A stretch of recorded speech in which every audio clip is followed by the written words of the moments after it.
Hi, ഇന്ന് നമുക്ക് വളരെ എളുപ്പത്തിൽ കുറഞ്ഞ ചേരുവ കൊണ്ട് തയ്യാറാക്കാൻ പറ്റുന്ന ഒരു 4 മണി പലഹാരം, ഒരു ചായക്കടിയുടെ റെസിപ്പിയുമായിട്ടാണ് ഞാൻ ഇന്ന് വന്നിരിക്കുന്നത്.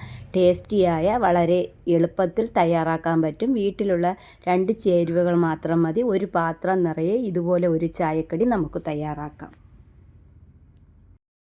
ഇത് തയ്യാറാക്കാനായിട്ട് ഒരുപാട് ചേരുവകളൊന്നും വേണ്ട.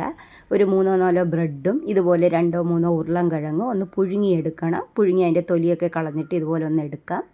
പിന്നെ ഈ ബ്രെഡ് ഒരു 3-4 ബ്രെഡ് ഇതുപോലെ ഒരു മിക്സിയുടെ ജാറിലിട്ട് നമുക്കൊന്ന് പൊടിച്ചെടുക്കാം. ഇനിയിപ്പോൾ റമദാൻ വരികയാണ്. അപ്പോൾ നോമ്പിന് നമുക്ക് ഇഫ്താർ സ്നാക്സായിട്ടും ഇത് നമുക്ക് വളരെ എളുപ്പത്തിൽ തയ്യാറാക്കാം. 4 മണിക്ക് ചായക്കടിയായിട്ടും ഈവനിങ് സ്നാക്സായിട്ട് തയ്യാറാക്കാം. വളരെ രുചികരവും എളുപ്പത്തിൽ തയ്യാറാക്കാൻ പറ്റും. 2-3 ഉരുളൻകിഴങ്ങ് ഇതുപോലെ ഒന്ന് വേവിച്ചിട്ട് തൊലി കളഞ്ഞിട്ട് ഇതുപോലെ നല്ലതുപോലെ ഒന്ന് ഉടച്ചെടുക്കണം. നമ്മൾ കുക്കറിൽ വെച്ച് വേവിച്ചാൽ മതി, പെട്ടെന്ന് വേവും. ഞാൻ അങ്ങനെയാണ് സാധാരണ ഉരുളൻകിഴങ്ങ് കുക്കറിലിട്ട് ഒന്ന് 2-3 വിസിൽ കഴിക്കുമ്പോൾ തന്നെ ഉരുളൻകിഴങ്ങ് നല്ലതുപോലെ വേവും. അത് കഴിഞ്ഞ് തൊലികളൊക്കെ കളഞ്ഞെടുത്തിട്ട് ഇതുപോലെ ഒന്ന് നല്ലതുപോലെ ഒന്ന് ഉടച്ചെടുക്കുക. വീഡിയോ കാണുന്ന കൂട്ടുകാർ ഇതുപോലെ ഒന്ന് തയ്യാറാക്കി നോക്കണം. നിങ്ങൾക്ക് ഇഷ്ടമായാൽ ലൈക്കും കമൻറ്റ് ചെയ്യണം. വളരെ എളുപ്പത്തിൽ നമുക്കിത് തയ്യാറാക്കാൻ പറ്റും. ഈ ഉരുളൻകിഴങ്ങെല്ലാം ഇതുപോലെ നല്ലതുപോലെ ഉടച്ചെടുക്കണം. അതിനുശേഷം നമുക്ക് മിക്സിയിൽ പൊടിച്ച് വെച്ചിരിക്കുന്ന ബ്രെഡ് ഇതിലേക്ക് ആഡ് ചെയ്ത് കൊടുക്കുക. ബ്രെഡ് പൊടി ഇതിലേക്ക് ഇട്ട് കൊടുത്തതിന് ശേഷം നമുക്ക് ആവശ്യത്തിന് ഉപ്പ് ഇതിലേക്ക് ഇട്ട് കൊടുക്കുക. പിന്നെ ഒരു 1/2 സ്പൂൺ കുരുമുളക് പൊടി കൂടി ഇതിലേക്ക് ഇട്ട് കൊടുക്കണം. പിന്നെ 1 സ്പൂൺ മുളക് പൊടി, എരിക്ക് വേണ്ടിയാണ് 1 സ്പൂൺ മുളക് പൊടി. പിന്നെ അല്പം ഗരം മസാലപ്പൊടി, ഇതെല്ലാം കൂടി ഇട്ട് കൊടുത്തതിന് ശേഷം ഈ കൂട്ടെല്ലാം കൂടെ നല്ലതുപോലെ കൈവച്ച് യോജിപ്പിച്ചൊന്ന് ഇളക്കിയെടുക്കുക.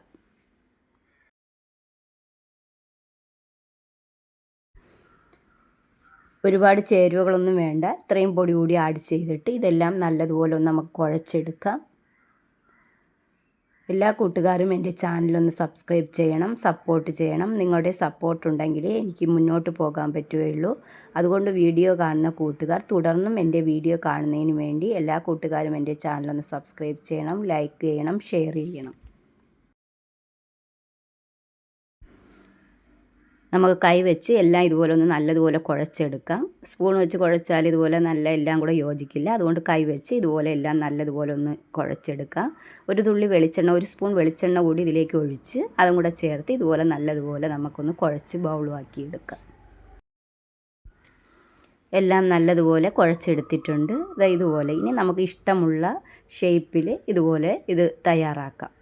ഓരോരുത്തർക്കും ഇഷ്ടമുള്ള ഷേപ്പ് എങ്ങനെയാണ്, വടയുടെ ഷേപ്പാണെങ്കിൽ അങ്ങനെ, അതല്ല ബോൾ പോലെയാണെങ്കിൽ അങ്ങനെ. ഞാൻ ഈ ഷേപ്പിലാണ് ഇതുപോലെ എല്ലാം ഒന്ന് തയ്യാറാക്കുന്നത്.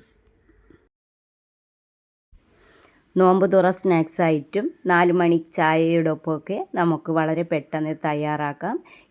ഇതുപോലെ ഉണ്ടാക്കിയിട്ടില്ലാത്ത കൂട്ടുകാർ ഒരു പ്രാവശ്യമെങ്കിലും ഇതുപോലെ തയ്യാറാക്കി നോക്കണം. എല്ലാവർക്കും ഇഷ്ടമാകും. അത്രയും ടേസ്റ്റിയുമാണ്. നല്ല ചൂട് ചായയും ഇതിൽ നിന്നുള്ള ഒന്നും കഴിച്ചാൽ വളരെ നല്ല ടേസ്റ്റിയും രുചികരവുമാണ്. അതുകൊണ്ട് ഇതുപോലെ എല്ലാ കൂട്ടുകാരും ഒന്ന് വീഡിയോ കാണുന്ന കൂട്ടുകാരൊക്കെ തയ്യാറാക്കി നോക്കണം.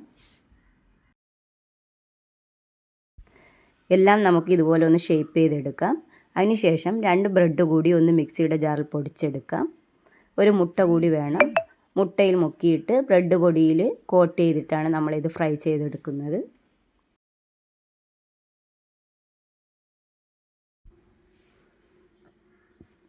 എല്ലാം ഇതുപോലെ ഒന്ന് തയ്യാറാക്കി എടുത്തിട്ടുണ്ട്. ഇനി 2 ബ്രെഡ് ഇതുപോലെ മിക്സിയുടെ ജാറിലൊന്ന് പൊടിച്ചെടുക്കാം.